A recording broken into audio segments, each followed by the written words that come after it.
Norrin Rad also will reportedly appear in Fantastic Four alongside Julia Garner, Shalla-Bal. As he should. I mean, like if he didn't, then you got as he major should. issues. As he should. Major I issues. didn't believe that they was going to make it completely just her. I knew they was going to have him in. I had a feeling they were going to have him in. But continue on. The end of that is Lakeith Stanfield is rumored for the role.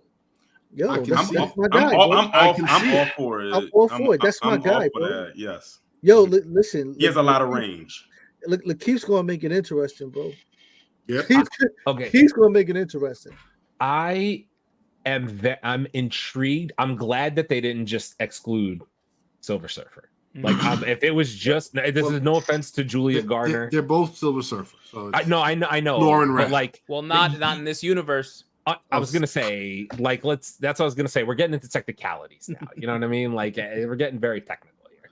So, like, sorry, I forgot I had an image too. I don't know how to feel about there being two Heralds of Galactus in the Fantastic Four. I'm nervous that Marvel's doing too much with this. I'm like, we could have just done what we know and it would have been fine. I'm worried that they're doing a little too much by having both. It's no offense to Julia Garner. I don't care that it's a female Silver Surfer. None of that. I'm just like, do we need both? It seems like it's extra to me. You know what I'm saying? Like, I don't know. I have a thing. A thing. Marvel could use this as an opportunity to introduce the person who they really want to be the actual 616 Silver Surfer and give us more of a backstory without having to do an origin story. Yeah. That's the only plus that I see to this, is that they could really use this as an opportunity to give us something a little different than just giving us the whole story of Norrin Rad. That, listen, a lot of people probably don't know more than they would like a Superman or a mainstream comic book character, I guess. So if they do it right, maybe they could use this as a situation to introduce us to him and then use him in another project to not have to go through that and just go straight into badass Silver Surfer. Yeah. So, I mean, go ahead. No, I was just saying that this is listen, at this point they've got a lot to fix with the Fantastic Four, and this is an opportunity to not only do that but also set up what's to come. So we don't know how the story's going to break down. And again, you can pass the torch, through this way and whatnot. So it's a lot of names, right? Pedro Pascal. It's a lot of names. What's her name? Kirby, right? Yep. Now you putting Julia Gardner in there. Like, we don't know how long her role could be. It could be 5 minutes in the beginning that she's the Herald, and then she's not, and then in comes Norrin Rad for the majority of the movie. So, or vice versa. Or vice versa. Or they could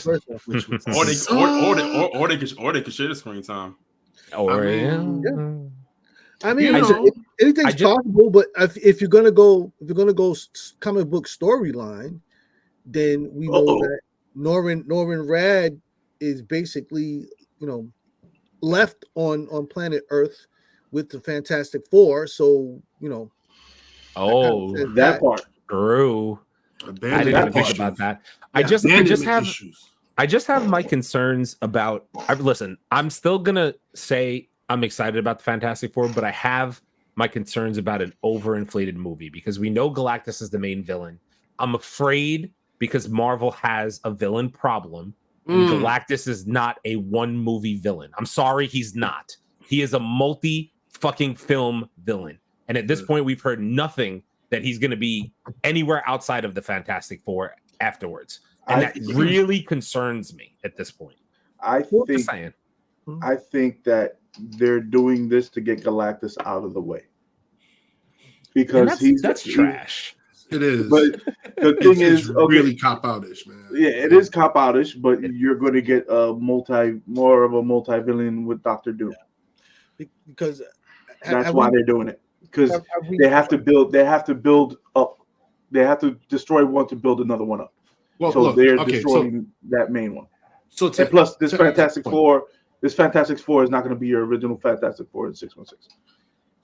This is an older Fantastic Four. I have a feeling of that too. Got the last word on Kang as yet? I mean, we might as well have. But I'm saying, like, at this point, we haven't. To me, Galactus at this point can serve several purposes. They have not decided what to do about the Kang part of the story, which he's attached to. Galactus at that point could also serve, again, passing the torch to move forward in certain storylines and whatnot. And I think it's also going to kind of depend on how big this movie actually turns out to be, because if it doesn't do well, then it's not going to matter if they use Galactus again or not and whatnot. They're going to have to move forward regardless and whatnot. They're not going to. I think that I'm hoping actually, but I really think that they're not going to let go of the Kang story. They're just going to replace him. Yeah, there's too much there. Way too much there. Well, I'll tell you what. If they use, oh my God, what's the Egyptian Kang? Ramatut. Oh, Ramatut. If you use Ramatut, I mean, if you use Red Centaurian, those guys are pretty much full costume. So right. you can get away with it in that. You know what I mean? You can get away with that, but you can't use He Who Remains and King the Conqueror. Yeah, it's just gonna look crazy and whatnot. And so let's. I guess we have to just wait and see what they actually do, where this fits in the timeline of stories. It's official, yeah, non-stop, 24/7, 365.